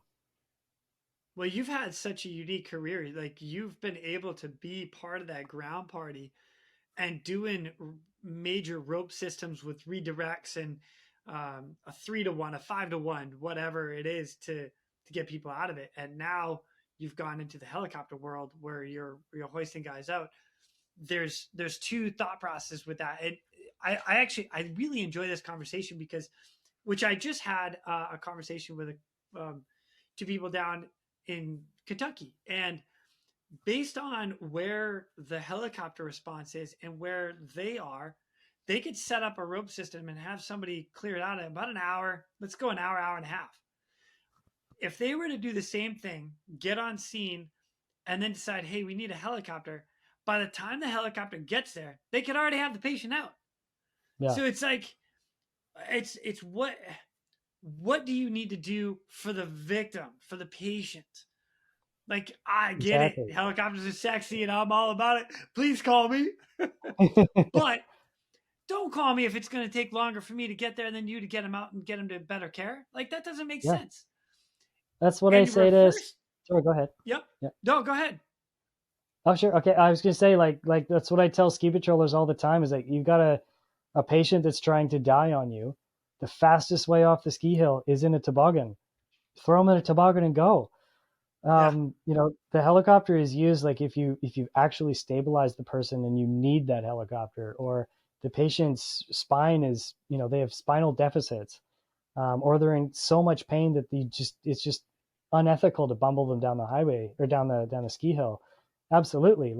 But that's a conversation we had. And like the last decision that anybody should be making is, as you say, like don't fly because it's sexy, because there's I mean, you can have a twin engine machine, but it's got one drivetrain and it's got one rotor disc, and you got 4 or 5 people in the back of that helicopter. That's a lot of risk. I mean, there's a lot of engineering work that goes on to make that thing fly. And it could be a run of the mill call, and, an incident happens and it's just so catastrophic. And it's the worst part about it is that it's unnecessary. So it is a balancing act. And again, that's what the people who wear the white helmets have to, decide. They do the risk assessment. You're like, yeah, this is worth the risk. And what's the phrase as opposed to calling it a mission, we call it for a tasking request. I think I'm getting that, something like that. Oh, nice. So you're requested to go, and it sets you up. I think it was the Australians at HAI that said that. That physician there, he said like mission request. The intention being is that as soon as you get in that helicopter, it's like, yeah, it'd be nice if you could be here. We'd really, really like it. But if you have to turn around, we understand. That way you're not. Which is a great mentality to have. Yeah. Yeah. Well, and again, let me flip the script real quick and say, one of the greatest parts about having a helicopter rescue is the speed that you can get something done. Where when you start looking at, and I'm going to use 2 examples, and one of them, Rob Monday, our buddy Rob Monday, he actually talked about it, where you had people that were stuck in the middle of a river, and you had all these rope systems to try to set up, and it was, without exaggeration, I want to say it was an hour, maybe 2 hours just to set up the rope system, and then it was going to be another couple hours to get them out of there. You roll in with a helicopter, you're out in 10 minutes. Like, And that's not an exaggeration. That's rolling up into a hover, running your checklist, hook goes down, connect, you're up, you're out, you're done, everybody goes home. The next one I'm going to bring up is Riverside County Sheriff's Department. And they get the dude that's got a broken hand on the middle of a cliff. Instead of inserting guys at the very top of the cliff and having them rappel down and set up all these systems that could literally take hours, they were in and out of there in literally 7 minutes. Yeah. So you got to be like, okay, like what's the best thing for the patient, the victim, the person in distress? Like, yeah. Anyway, so it's good. I'd say again, I like having it. Just, as an interesting plug is that one of the, and forgive me if I'm probably quite ignorant about how the system works in the States, but here in Canada, we are phenomenally limited in what our aircraft are, not that they're capable of doing, but what they're allowed to do. So our hospitals have a very specific requirement about how and when and what kind of helicopters can land and deliver patients. And so at the hospital. Yeah. So okay. Let's say you have, I'm just speaking hypothetically, like you've got a medical issue that's, someone's hiking in the mountains and they're having a heart attack but they're relatively stable. But they require a hoist, to get them out of their predicament. And you get the rescuers on scene and they, same as you're saying, like they hook up, drop down, pick the patient up, and they get into that helicopter. In most other places in the world, that helicopter can fly directly to the city, land at the hospital, and deliver that patient to the trauma ward. And that patient will have an incredible survival rate, maybe even walk out of that hospital the same day. In our situation, there's so much re-rigging that has to do. Firstly is like I said, we don't have a dedicated aircraft. We have to contract that machine the minute of. So what we get is what we get. Might be nothing, might be single engine, might not have a hoist, like a whole bunch of plethora of options there. But nonetheless, as you do that rescue, you probably then have to land and reconfigure and then fly again, and then rendezvous with a ground ambulance who then drives them to the hospital, where like the delays in treatment end up being extremely expensive, not only to the patient and the outcome of that patient, but the ICU stay. Like they'll end up sitting in the ICU for potentially weeks unnecessarily. And it's all because of these logistical errors that, fortunate enough, I don't typically have to think about, because my job is otherwise relatively simple. But the downstream effects of not having the systems in place to get these people where they need to be ends up being phenomenally costly. And so again, not to like plug, but for all my Canadian listeners there, you need to contact your MLA and do your research and like look into how the system works and how it works elsewhere in the world. Because as hard as we try, like the people that I work with, like we are the gold standard in doing what we can with the tools that we've got. It's no slight on them at all. It's more just these logistical factors that aren't really clicked in, and they add so much time. You talk about the golden hour for critical patients, and on our side of the deal, we do everything we can, and we beat that hour, time and time again. It's the next line and the next line after that. Every stage of the way takes time. Every reconfig, 50 minutes here, 50 minutes there, ends up 50 minutes on scene adds to a day in the ICU, and then ground pounding in the ambulance on the highway, that adds another like 3 days in the ICU. Or again, I'm spitballing. I have no data to go with on this, but no, I get it though. Like, no, I get it. Like Yeah. we're generalizing. Okay. Totally. This is a conversation, a generalized conversation. Like by us doing X, it equates to something X or Y on this end. Yeah. Like, yeah. Damn, man. Yeah. Oh, James, this has been good. Okay. I'm ready for another story. Can I ask for another story? We're going to divert real quick to thank our sponsors. Breeze Eastern. For over 80 years, Breeze Eastern has designed and manufactured battle-proven aerial rescue hoists, winches, and cargo hooks. Each product is carefully crafted to support demanding mission scenarios. ensuring the job gets done safely and efficiently. Visit them today at www.breeze-eastern.com. Yeah, please do. Yeah. All right, so I've got here you. I'm going to go into kind of two that were not so good of an outcome for you. You actually have two of them on here, which is you had a triple fatality at Sharon Falls. Triple fatality. Ouch. Yeah, this one's a bit of a tough one, just because it's just so unfortunate, and there was quite literally nothing that could be done. So it's Shannon Falls here in Squamish that these young individuals they went for a hike, they went to go jump in the pools, and one of them slipped. And then the other two, like, it's just kind of like cascade, reach and grab, and slip and fell. And then if you know Shannon Falls in Squamish, it's again like the coast range is just precipitous, and it's so they ended up in these pools down below. And so we get that call, and again, you look at the length of the fall, the temperature of the water, the hardness of the granite, and it, like, you kind of know what you're getting into when you get there. But of course, you don't know, you don't know for sure. So we try as best we can, but inevitably what ended up happening was we just worked alongside with the RCMP dive team. And again, probably not a typical environment for them to be in. So we had to fly and hover exit on this rock above the scene, and then hike down to this place where we set up a rope access system, so twin tension rope system, and then we would belay the officers down who would access the pools, search for the subjects, and then collect them, and then fly them down to a cordoned off area, of course. And that was more or less the call. We never, thankfully, we were there again for I think 3 days, trying to problem solve and work out how we're going to get there, because it's effectively a pool that otherwise doesn't get access. Like, you couldn't really hike there. You might be able to spelunk your way there if you really wanted to, but it's not a place where people typically can get to.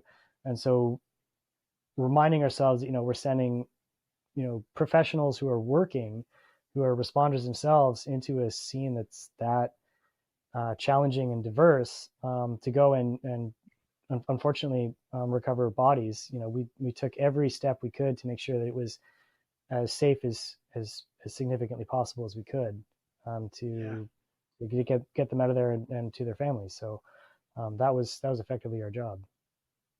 Ah, man, those are tough. I'm sorry. When you guys have to go out to stuff like that, I mean, how are you recovering the bodies? Are you doing a full rope system to get them back up to the top? No. So in this case, and again, I think we're really fortunate for this, is that as a team, or my team's exposure was limited in that effect. So we operated the ropes, and the RCMP did the recovery, and then they actually set up. We had to use a cap stand to actually get the individuals out, because it's a high flow torrented water that hits the pool and then comes back over, and they were kind of stuck down on the bottom. So we had to get them out of the torrential water, and then it was just a longline rescue. So they were secured and protected in bags at the site, so that their exposure wasn't for all to see, because of course we had media helicopters flying over and above, and we just wanted to be respectful. So we lifted the subjects out right from the pool directly to this cordoned off area. So being as respectful as we could of the subject. So using the helicopter, so short haul. Yeah. Wow. Yeah. Nice. Good for you guys. That's cool. I mean, unfortunate. It happens, but yeah. No, that's cool. I like how you guys use all the tools to even to help the families. I actually, all right. So another one, ready? So Okay. I was talking to a lady that actually just released her episode, and it was Gwynny, and we talk about that and the impact that we make as rescuers that trickle along to like so far. Like it goes into family, and the next, like what we do affects more than just the people that we're directly involved with getting deceased or alive. So yeah, it's the context of it is really significant, and I think as well, like in a way, like 90% of at least my job in medicine or pre-hospital medicine is having your head on a swivel and being able to read a room and have a little bit of a psychology background and be like, hey, like this person is the reason why we're here. This is the person that called, but their problem is solvable or not solvable, or they're actually compensating well. It's the other people around us that we need to be concerned with. And sometimes as soon as one problem is solved, you turn around and you're dealing with another, and there's no physical injury, there's no medical problems, but it's having the tact and the skill to be able to be compassionate, have some compassion in reserve, because I think of like an individual who just stubs their toe in the mountains, or breaks an ankle or something, and it took them all this courage to be like, hey, I'm going to go and do something. I'm going to climb the chief and get outside because, I'm depressed or whatever. And they go outside and they do that thing and they have a bad experience. We've now like ingrained that experience into their brain of like going outside equals bad and not fun. And why would I ever do that? And so we kind of lose that person, they're hovel. And so being on scene and being respectful of their level of pain and their concerns and their risk tolerance is really important, because it allows that person to, they had a bad time, but did they have an ultimately bad experience? Can they walk away saying like, hey, like maybe getting injured in the mountains isn't so bad. It's not as scary as I thought it would be because these nice people helped me out. And that's also super important. Yep. Yeah. I totally agree. That's awesome. Yeah. Yeah. James, it's great. So it's going to bring me to one more. And again, I don't want to be like a Debbie Downer, but you had another fatality of a co-pilot climbing fatality. What is that? So this one's it's going to be quite interesting. So to my knowledge, this is going to be featured in a TV show coming up. It'll be airing on the Knowledge Network, which again, it's a BC broadcast. You probably will be able to access it elsewhere, but so whatever comes out of the visuals of that, I to be honest, I can't really totally recall, but this is another just sort of circumstance where the pieces that came into alignment were kind of fuzzy. So typically we get your phone buzzes and you get a call that says like, we're investigating a possible task. So stand by. But when your phone buzzes and say, respond to the compound, it's like, okay, this is obviously legit. So let's actually go, like, so we get there and we hear of this, this guy was climbing with his buddy, and a rock had fallen and it damaged his rope, and then it had hit him, and he was hanging precariously on his rope, and he had a severe head injury and others. To be honest, I still to this day don't know entirely. Didn't even have the time to do a rapid body survey on him, but so we get prepped like this is full on, like this is going to be a rope rescue. This, if we can, we're going to hoist, of course, if we can. We didn't have a helicopter available that we were familiar with, so we contracted a different machine. So no short haul availability. It was me and 3 other guys, and we hopped in the machine, flew up there, did a quick recce, and realized like time is of the essence. So we did a pretty Narbar hover exit at the top. Grabbed all our gear. The machine actually had to spin around so we could grab the remain of the stuff out of the basket.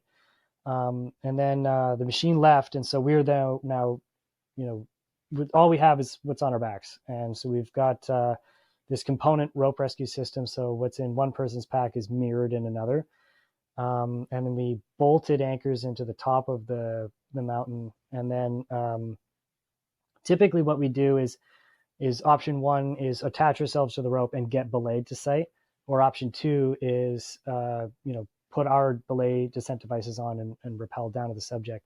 We actually opted for a hybrid of the two for safety. So we would rappel on a descendable system, so that if something happened to us, the other two members could haul us back up, because our ropes clearly would not have made it to the bottom. Like there was nowhere really to go.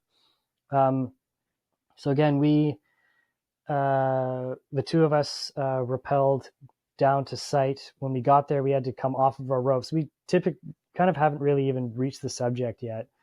He's in and out of consciousness. So I bolt in a couple more anchors for the two of us to separate it from the rope. And then we assess and realize this patient is deteriorating rapidly. Multi-trauma, again, I can't speculate exactly what happened. There was very little space to work. He's super confined, kind of in this canyon. He's still on his rope, so I had to get him off of his rope, bring him to the ground, and then I believe he went into cardiac arrest. He went unresponsive. I went to check a pulse, and I probably didn't check for long enough. I can't speculate, but we started to resuscitate, and then we got mutual aid from the North Shore Rescue to come and pick us up. So they came in and grabbed the subject, who was then flown off site. And then myself and the other responder and bystander were then picked up second, and we left the site after the fact. And at the time, I didn't know what the outcome was with that subject. I recall from the time of the call to actually leaving scenes, from being plucked off of the mountain, it was easily 2 to 3 hours. You don't realize as the adrenaline's running, you don't feel much of anything. For me, I have this mentality where at every benchmark of a call, I take a pause and I take a big deep breath, and I can physically watch my vision go from narrow tunnel vision up to okay, situational awareness, keep that.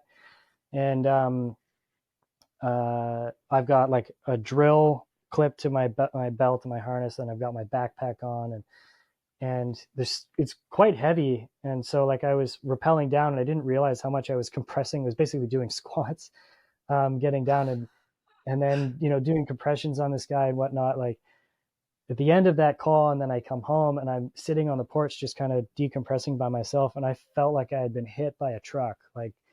Even the tiny little muscles in my neck were super sore. And I was like, man, what happened? And I didn't realize that that was the kind of expenditure of a call like that.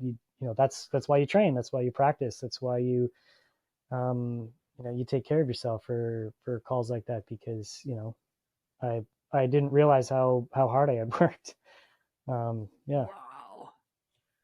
I'm trying to visualize this whole thing. He's literally on the side of a cliff, and you're rappelling down to him, and then you've got to keep going, knowing your ropes don't go all the way down. So you need to figure out how to get him, rappel him down, and start compressions to resuscitate on the way down, on the side of a cliff. This is the kind of thing where we were a little forward thinking. We brought a KED, the Kendrick extrication device, this half board. Yeah. So we could say we protected his spine as best we could. The autopulse was suggested. In this case, the autopulse is contraindicated for trauma, but again, why not try everything? But in this case, there was just no way. There's nowhere near enough space for us to get that in there. So we did what we could with what we had. For the record, you have to rappel everything in. Yeah, totally. You're walking up to somebody with let me roll the gurney up there. Oh, no. You're rappelling down to them with all of your stuff, all of your medical equipment, plus all your ropes and safety equipment. Holy shit. We typically, for a call like this, if we could have trained for this, we would train to have it all delivered by a hoist machine, for example, whatnot. When we got plucked, this was kind of interesting. So the Petzl Lazard is a tool that we train with to use.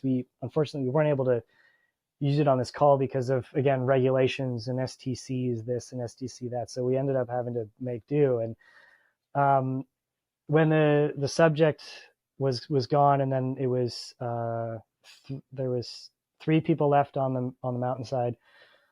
We then had to clean up our gear, and we're going to get plucked out by a long line. And so there's that interface where the long line and the helicopter connects to us, but it can't connect to the mountain at the same time. There's that that inevitable chess game that doesn't work. So what we elected to do was we had all of our packs and the 3 of us hanging off of one cam, and the cam was plugged into the rock, and we're just there like sitting there precariously. The machine comes in, we make our last connection, and then just, one guy had a knife just in case, but I reached in and undid the cam. We were free. We went for a little bit of a swing and then got picked up and out. And that was our extrication, which, I mean, again, we know there are tools out there that do that job perfectly. That's or near perfectly. Like, that's what they're for. But because it didn't meet Transport Canada regulations, we couldn't use it. So we had to make do and get creative. And that's what we did. It's like, again, talking about those margins where it's just like, we can't cross the line, but we can get pretty damn close to it. And that was our mitigation to it, to keep everybody as safe as we could while getting people out of the scene, which was super important. So, yeah. James, that is unreal, bro. That's, I almost want to call that crazy. It is, I would say, pre-hospital care as a general rule is in itself crazy. It's crazy what we do. It's crazy what we see. And what's funny is I get we have this thing at work, we call it patches, where, if you wear a lot of patches, you kind of get called the patches nerd or the rescue nerd or rescue boner or whatever, of which I'm well warranted. Make all the jokes you like. I totally deserve it. And I play into the jokes as well. But I really do think that for all the Instagram craze or the taking photos of this, and I really do think that the general public does need to know what we do and a little bit of what we see. I don't think that it's appropriate, I mean, to a degree, that, car crash happens on the highway, and the first thing we do is we put up the white curtains and no one's allowed to see. And yes, I agree, like patient confidentiality and, seeing somebody in their dire need, I there's some sort of respect that needs to be met. But I think that if people knew how scary their car was or how scary the highway can be, they drive a little differently. To the same effect is that if people knew what it takes to get rescued and the amount of training and practice it takes to have an effective team do what they do, we are so dedicated to our craft that it really is important for people to know what we do and how we do it, because that allows people to have more respect for the mountains. It keeps them safer, and it keeps our responders safer, and then everybody can enjoy the mountains more. Like, I would love for more people to go off into the mountains and enjoy it and have our call volume decrease. I'm getting old in my time. Like, I'd like to hang out with my dog a little bit more, so You maybe are I'm not biased. getting old, because if you're getting old, that means I'm getting old. I'm not getting old yet. My yeah, daughters might say the other word, but I'm not getting old yet. Yeah, that's true. But yeah. Right on. No, it's a good point. I carry a camera. I video everything I possibly can, and it's more from my own training than anything else. If something needs to be shared from it, if it's a lesson learned, I'm happy to do it. Some things have turned out good, some things have not, but I try to film everything. And again, it's all for me to come back and say, what can I do better? Could we have done this better? You see what I'm looking at? This is my vision here. This is what I'm seeing, not what you're seeing. Yeah, absolutely. So you have to, and it's a way to do that. And then when the real rescue actually happens, then you can dissect it even further. Well, hey, this looks like that spot that we trained over there. Now we can tweak our training a little bit based on the rescue that we just had. Yeah. So. Yeah, totally. Yeah. I do the same thing. Like, I refer to as much as I can when I teach people. I provide context to be like, hey, like the pilot's got a sight picture. They're trying to hold reference, and like the way that they look physically looks like this. And so if you can see it in that way, you can apply it as the hoist offer, be like, oh, like that's why, like, he's got nothing to go by. The river is moving, so I can't get mad at this guy. That's just the way that it works. And being able to recognize those things helps you work more effectively as a team. So yeah, definitely. Right on. All right, I'm gonna go one more story. What is that? Is that cool? At least one more. Can we do one more? Yeah. Please do. So you had another one of you had somebody with a severe respiratory distress. Oh, and this, yeah. like a chemo patient. Yeah. So this is working as a paramedic. This is just recently, actually. Time and time again, I'd learned, at some point, if someone's respiration rates are greater than 30 a minute, you need to assist them with a BVM. And I was like, well, I don't feel like I'll ever really get the opportunity in my career to do that. But because you go for a run and your respirate is over 30, you're like, are they compensating? Is this normal for this person? And we got called out to a respiratory distress call, and we get into the bedroom, and this lady is legitimately comatose, breathing like 100 a minute and getting nothing. And like, she's, and it's, I learned later on in the call that she's a chemo patient with lung cancer, and she's having like, a refractory period where oxygenation is just not happening. So her body's telling her she needs all the oxygen in the world, because it does, but her lungs aren't able to provide that.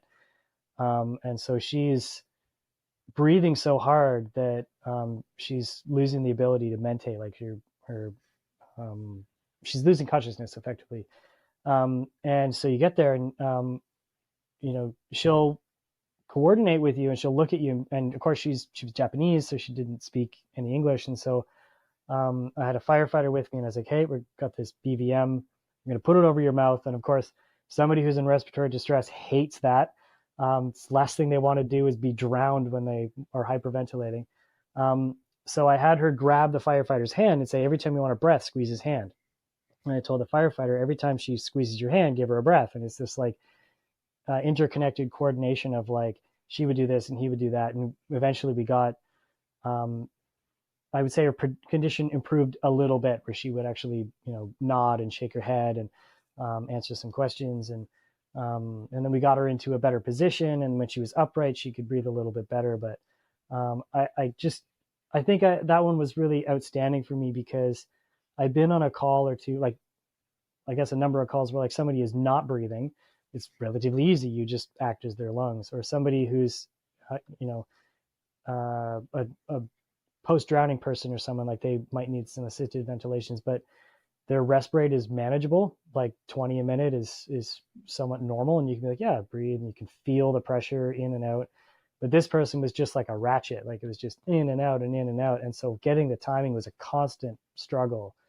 And we just did that. We onto the cot, into the ambulance, to the hospital, was just breathe and breathe and breathe and breathe and breathe. And Wow.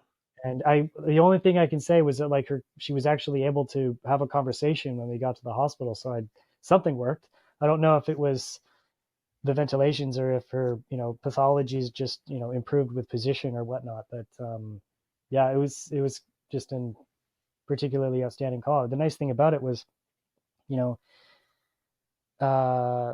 there was no real medication on the planet that was going to fix her problem right then and there. There was, she wasn't going to get CPAP. The only treatment that she was going to receive was, assisted ventilations. And that was exactly what we did. And it worked, or kind of. And it worked. So, yeah. Nice, man.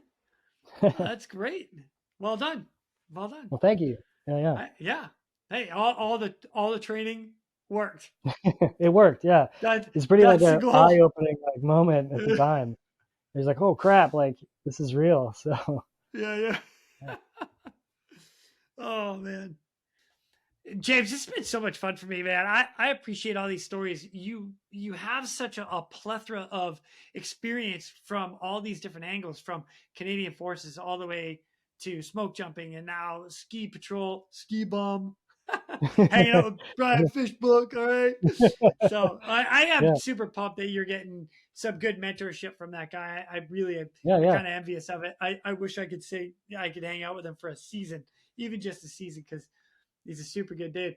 Um, yeah, absolutely. I want to ask a little bit more about the training side of things, and then we're gonna segue out of here because we've been on for like 2 hours, bro. Like Yeah, dude, we're going, we're having some fun. This is good. that's good. But Yeah. so in your training, is there anything that stands out to you that you've done uh, that kind of could be funny or has related from the training side to then the rescue side?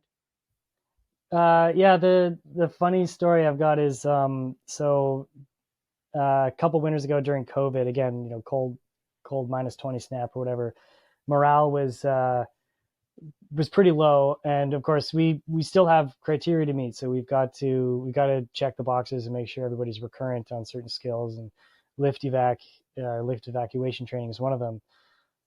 So we would travel over to Franz's chair on Whistler, um, to practice these skills, and I was teaching lift evac to a couple of guys, and some of them were from Whistler. So there's this banter back and forth, like we kind of hate each other, but we love each other, and all this stuff. We always make fun of each other. And there's a guy, That's great. again, the best part about this story is that it doesn't use names, because he's affectionately referred to as Jelly, and he's got his own unit of measurement called the Jelly Newton, which is about like 5 kilonewtons in just himself. So Oh my god, that's so awesome. That's hilarious. so we're doing lift evac. You gotta drop the ropes on the cable, and then the ropes dangle below the chair. Then you climb up the ropes and evac the people. And Jelly got a little stuck on his ropes. Was floundering about there, and I thought it would be funny I grabbed a stick of bamboo and I started whacking him with the bamboo, because While he's it's like stuck on the ropes he's because stuck he on the can't rope. get. Yeah, it was. I just call it the story of the Jelly Newton pinata, and I'm hoping that gets a good chuckle out of my Whistler Black on Patrol friends, because I'd say the number one thing that I set out to do, I can't recall at what point in time in my life, was just like, if you're faced with an opportunity to do A or B, choose the one that tells the best story. So the places that I've gone, the jobs that I've done, the jobs that I've applied for and miraculously gotten, it's usually been like, that would be a cool story. And I've done that, and I've said no to some good paychecks, and I've said no to some stability, because, like, when I'm old and gray and can't do these things anymore, I just want to be able to tell the stories. And that's why this is such an exciting opportunity, is the things that we get to see and the things that we get to do in our line of work is super rare and super unique. And you can tell from across the room. Like I went to ICAR in Switzerland in 2022, and I couldn't believe that I had gotten to that point. I had no idea. They got off the plane, showed up in this town, and it's basically like the Olympics for search and rescue the world over. Like America, Australia, New Zealand, all the European countries. I think there's like 7 of us from Canada, and I'm one of them. And I I just expected to just kind of sit in the corner and listen and keep my mouth shut. But people would come up to me and they would just presume, like, oh, like you're here, so you got to amount for something. Like you got to have a story to tell. And I was like, yeah, I kind of do, actually. They were, I think what's really cool about HAI, and then like hanging out with you and Rob and Fishy and all my other colleagues, and all the people that I train with and work with, like, we are all so welcoming and so patient with one another, and like we get it. We know what the life is like in a way that people who don't do this kind of work typically don't understand. And so when you can see them from across the room, like, like, yeah, that Patches person, that's kind of where it comes from. But I know that they get it, and I'm going to sit down at that airport bar in the middle of nowhere and strike up a conversation. And sure as shit, like it's another cool person with a perspective on the world that is similar to mine. It's really cool. So yeah. That is, yeah. That's one of the Yeah. things I love about this. Like, I love having the conversations, having the, Yeah. like, I'm with you. Like, next thing you know, you'll be on an airplane and you're just talking to somebody next to you. And all of a sudden it's like this major conversation about all whatever is there, and you're like, oh my gosh, they have an incredible story. So Yeah, it's yeah, fun. totally. Yeah. Cool. Well, thanks for Yeah. sharing that, James. I Yeah, no like to ask pleasure. one more question before I let you Yeah. go, and that is, like, I like the advice from everybody. So again, you've been doing a lot. You have like 20 hats that you put on. You're like, I did that. We went from 7 to 13 to 20. Thanks for So that. Yeah. you do a lot, right? Paramedic, hoist rescue, ropes rescue, ski patrol. Like, you've got a lot going on. A total adrenaline junkie. I dig it. Again, it's why we are friends. This is amazing. Totally. Yeah, yeah. But what advice would you have to pass on to everybody that's either currently doing the job or people that want to get into what you've done? I think it's important to realize that not all of us can do the job forever. I mean, inevitably it's got to stop. And I think that really what it comes down to is you got to train your replacement. So being a really genuine, wholesome mentor, and I'm so fortunate to have the ones that I do, and exposing people to the reality of their job, and not like, not being too callous or crass about it, but like being like, hey, like this is what you're in for. It's really awesome. There's some challenges along the way. Like it's going to be stressful. The amount of time it's going to take to, practice that rope 1,000 or that knot 1,000 times over so that you can go and do a rope rescue for the first time. Like, yeah, it's going to take time. You're going to apply for jobs and you might not get it, and you're going to have to apply again, and you're going to need to try harder. And if you really want to do this work, sometimes it can be really thankless work, but other times it's super fulfilling. And I think that we do ourselves, so much of a service if we prepare the people behind us for the future.